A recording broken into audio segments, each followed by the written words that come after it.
ಈ ರೀತಿ cheques design ಇರುವ ಬಟ್ಟೆಗಳಲ್ಲಿ ಏನು ಬೇಕಾದರೂ ನಾವು ಹೊಲಿದ್ರೂ ತುಂಬ ಚೆನ್ನಾಗಿರುತ್ತೆ. ಫ್ರಾಕ್ ಆದರೆ ಇರ್ಬೋದು, ಡ್ರೆಸ್ ಆದರೆ ಇರ್ಬೋದು, ಟೇಬಲ್ ಮ್ಯಾಟ್ ಇರ್ಬೋದು, ಪಿಲ್ಲೋ ಕವರ್ ಇರ್ಬೋದು, ಬೇರೆ ಇನ್ನೇನಾದರೂ ಡೆಕೋರೇಟಿವ್ ಐಟಮ್ಗಳಿಗೆ ನಾವು ಯೂಸ್ ಮಾಡಿದ್ರೆ ತುಂಬಾ ಚೆನ್ನಾಗಿ ಕಾಣುತ್ತೆ. ಎಲ್ಲ ಕಲರು ತುಂಬ ಚೆನ್ನಾಗಿರುತ್ತೆ ಚೆಕ್ಸಲ್ಲಿ. ಇಲ್ಲೊಂದು ಅಕೋಬ ಲೇಸ್ ಇಟ್ಟರೆ ಇನ್ನೂ ಅದಕ್ಕೆ ಲುಕ್ ಇನ್ನೂ ತುಂಬ ಚೆನ್ನಾಗಿರುತ್ತೆ, ಇನ್ನೂ ಹೈಲೈಟ್ ಆಗಿರುತ್ತೆ. ಇಲ್ಲಿ ನಾನು ಒಂದು ಸ್ಕರ್ಟ್ ಸ್ಟಿಚ್ ಮಾಡ್ಕೊಳ್ತಾ ಇದ್ದೀನಿ. ಇದು ಸಿಂಪಲ್ಲಾಗಿ ಈಸಿಯೆಸ್ಟ್ ಸ್ಕರ್ಟು.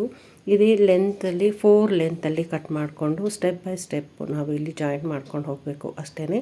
ಇದರಲ್ಲಿ ಕಷ್ಟ ಅನ್ನೋದು ಏನೂ ಇಲ್ಲ. ನಮಗೆ 4 ಲೆಂತಲ್ಲಿ ಈಕ್ವಲ್ಲಾಗಿ ಕಟ್ ಮಾಡಿಕೊಂಡು ಜಾಯಿಂಟ್ ಮಾಡ್ಕೊಳ್ಬೇಕು. ಮೇಲೆ ಇದು ಪ್ರತಿಯೊಂದು ಜಾಯಿಂಟ್ಗೂ ಈ ರೀತಿ ಅಕೋಬ ಲೇಸ್ ಹಾಕಬೇಕು. ಹಾಕಿದ್ರೆ ತುಂಬಾ ಚೆನ್ನಾಗಿರುತ್ತೆ, ಲುಕ್ ಇನ್ನೂ ಹೆಚ್ಚಾಗಿ ಚೆನ್ನಾಗಿರುತ್ತೆ. ಇಲ್ಲಿ ನಾನು ಅಕೋಬ ಲೇಸ್ನ ಜಾಯಿಂಟ್ ಮಾಡ್ಕೊಳ್ತಾ ಇದ್ದೀನಿ. ಎವ್ರಿ ಸ್ಟೆಪ್ಗೂ ಈ ಅಕೋಬ ಲೇಸ್ನ ನಾನು ಜಾಯಿಂಟ್ ಮಾಡ್ಕೊಳ್ತೀನಿ. ಅಕೋಬ ಲೇಸೇ ಇದಕ್ಕೆ ಸೂಟ್ ಆಗೋದು ಚೆಕ್ಸ್ ಬಟ್ಟೆಗಳಿಗೆ. ಈ ರೀತಿ ಚೆಕ್ಸ್ ಬಟ್ಟೆಗಳಿಗೆ ಅಕೋಬ ಲೇಸ್ ಹಾಕಿ ನಾವು ಏನು ಬೇಕಾದ್ರೂ ಡಿಸೈನ್ ಮಾಡ್ಕೋಬೋದು. ತುಂಬಾ ಚೆನ್ನಾಗಿರುತ್ತೆ. ಇದು ಟೇಬಲ್ ಮ್ಯಾಟ್ ಹೊಲಿದ್ರೆ ಇನ್ನೂ ಚೆನ್ನಾಗಿರುತ್ತೆ. ಇಲ್ಲಿ ನಾನು ಸ್ಕರ್ಟ್ ಸ್ಟಿಚ್ ಮಾಡ್ತಾಯಿದ್ದೀನಿ. Long skirt, step by step skirt. ಇಲ್ಲಿ ನೋಡಿ, ಇಲ್ಲಿ ನಾನು ಜಾಯಿಂಟ್ ಮಾಡಿಕೊಂಡು ಹಾಕ್ಕೊಳ್ತೀನಿ. ತುಂಬಾ ಚೆನ್ನಾಗಿ ಬರುತ್ತೆ. ಈ ರೀತಿ ಸಿಂಪಲ್ಲಾಗಿ ಯಾರು ಬೇಕಾದರೂ ಹೊಲಿಬೋದು, ಸ್ಟಿಚ್ ಗೊತ್ತಿರಬೇಕು ಅಷ್ಟೇ. ಇಲ್ಲಿ ನಾನು ನೋಡಿ ಮನೆಯಲ್ಲೇ ಈ ರೀತಿ ನಾವು ಸ್ಕರ್ಟ್ನ ಹೊಲ್ಕೊಳ್ಬೋದು.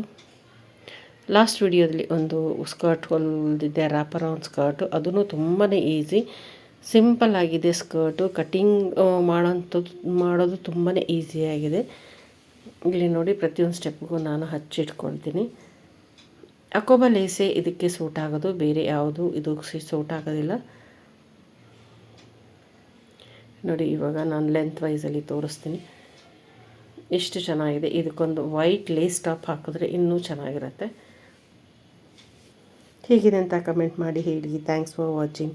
ಸಬ್ಸ್ಕ್ರೈಬ್ ಮಾಡೋದನ್ನು ಮರಿಬೇಡಿ.